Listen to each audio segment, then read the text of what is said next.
오직 우리가 천사들보다 잠시 동안 못하게 하심을 입은 자 곧 죽음의 고난 받으심으로 말미암아 영광과 존귀로 관을 쓰신 예수를 보니 이를 행하심은 하나님의 은혜로 말미암아 모든 사람을 위하여 죽음을 맛보려 하심이라.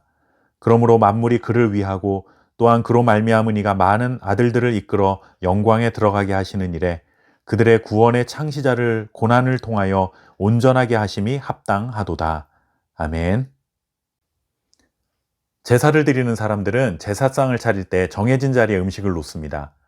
어동육서, 좌포우회, 조유리시, 홍동백서 등과 같은 말을 한 번쯤은 들어보셨을 것입니다. 제사상에 올라가는 음식의 순서나 방향을 정해놓은 말들이죠. 처음에는 이런 말들을 정하고 음식을 놓는 순서나 방향까지 정해놓은 것에는 나름의 이유와 의미가 있었을 것입니다. 그런데 시간이 오래 지나다 보면 그것이 갖는 의미가 무엇인지는 점점 사라지고 그냥 그렇게 하는 것이 관습이고 조상들에 대한 예를 지키는 것이라 생각하고 기계적으로 순서를 지키는 것으로 충분하다고 생각하게 됩니다. 그리스도인들의 올바른 신앙을 돕기 위해 성경에서 가르치는 가장 기본이 되고 핵심적인 주제들을 모아놓은 것을 기독교 교리라고 부릅니다. 기독교 교리는 기독교 신앙의 뼈대와 같은 중요한 의미를 갖지만 아무래도 평신도들에게는 딱딱한 느낌을 줄 여지가 많은 것이 사실입니다. 특히나 우리 성도들에게는 마음의 밑바탕에 이런 생각이 있죠. 아는 것보다 믿는 것이 중요하다라는 것입니다. 상세히 몰라도 믿음만 있으면 된다. 그냥 덮어놓고 잘 믿어라. 이런 식의 생각에 빠져서 복잡하고 딱딱한 교리적인 가르침을 외면하는 경향이 있습니다. 그러나 교리를 믿는 것이 중요한 것이 사실이지만 그것을 왜 믿어야 하는지 그리고 그 가르침이 갖는 의미가 무엇인지 등을 잘 알 때 우리의 믿음은 더욱 견고해질 수 있습니다. 오늘 히브리서 말씀은 특별히 교리적으로 말하자면 예수 그리스도의 성육신이라는 주제를 다루고 있습니다. 예수 그리스도의 성육신이란 우리가 잘 아는 것처럼 하나님의 아들이신 예수님께서 인간의 몸을 입고 이 땅에 내려오신 것을 말합니다. 신적인 존재가 우리와 같은 육신을 가지고 세상에 나타나신 것이죠.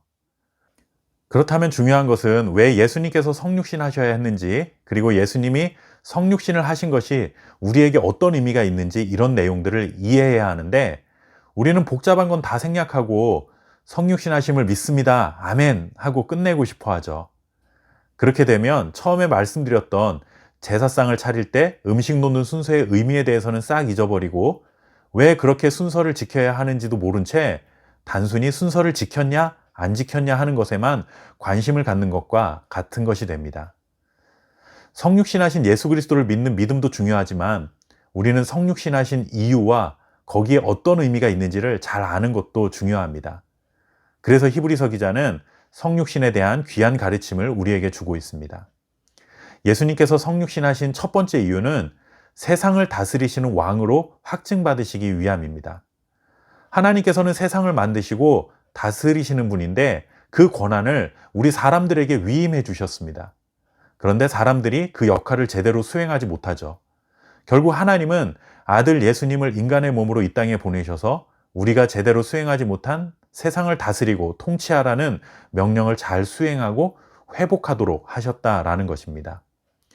두 번째는 죽으심을 통해 죄인들과 동일한 자리에 서기 위함입니다. 사람은 죄를 지어 고난을 맞이하게 되었고 결국 죽음의 자리에 이르게 되었습니다. 하나님은 고난과 죽음에서 우리를 구원하시기 위한 계획을 세우십니다.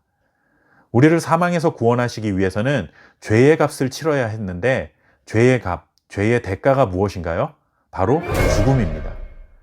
구원을 완성하시기 위해서는 우리 대신에 고난을 받으시고 고난의 절정인 죽음의 자리에 가셔야만 했던 것이죠. 그래서 우리와 동일한 육신의 몸을 입고 모든 사람을 위해 죽음을 경험하신 것입니다. 세 번째는 사단을 멸하시고 종노릇하는 자들을 자유케 하시기 위함입니다. 사람이 죄를 지은 것은 하나님의 손을 벗어나 사단의 손아귀에 들어간 것입니다.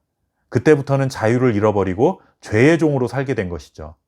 마치 자신이 세상의 왕인 것처럼 행세했던 사단의 권세를 꺾으시고 그 수하에 종노릇하던 사람들을 해방시키셔서 우리를 자유인으로 살아가도록 하신 것입니다. 이것이 가능케 한 사건이 무엇입니까? 그것이 바로 부활입니다. 예수님께서 십자가에서 죽음을 맞이하셨을 때까지는 사단이 이긴 것처럼 보이지만 3일 만에 부활하심으로 결국 최종 승리자는 예수님임을 선언한 사건이 바로 부활 사건입니다. 육신의 몸을 입고 십자가에서 죽으시고 부활하셔서 사단을 이기시고 종되었던 우리들을 자유케 하신 예수님을 바라보게 하는 것이죠. 마지막으로 예수님의 성육신은 충성스러운 대제사장이 되시기 위함이었습니다. 대제사장은 죄로 인해 하나님과 멀어진 사람들 사이에서 중보자의 역할을 하는 사람들입니다. 중보자는 백성들의 죄를 대신 속죄하는 역할을 가장 중요하게 해야 하는데, 예수님 이전의 모든 대제사장들은 불완전한 사람들이었기 때문에 사람들의 죄를 대신해서 완전히 속죄할 수 없었습니다. 그래서 예수님께서 육신의 몸을 입고 이 세상에 오셔서 십자가 위에서 자신의 몸을 희생제물로 드리셨고, 결국 이 죽음을 통해 인간들의 죄를 대속하심으로 가장 완벽하고 충성스러운 제사장의 역할을 감당하신 것입니다. 결국 예수님의 성육신은 죄인인 우리들을 구원하시기 위한 하나님의 놀라운 구원의 계획이 실행된 것이다 라고 말할 수 있습니다. 이런 놀라운 일들을 계획하시고 실행하셔서 죄인인 우리를 구원하실 만큼 하나님은 우리를 사랑하시는 분이십니다. 하나님의 은혜와 사랑이 우리를 붙들고 있음을 믿고 오늘 하루도 기쁨과 감사함으로 살아가시는 복된 하루 되시기를 바랍니다. 감사합니다.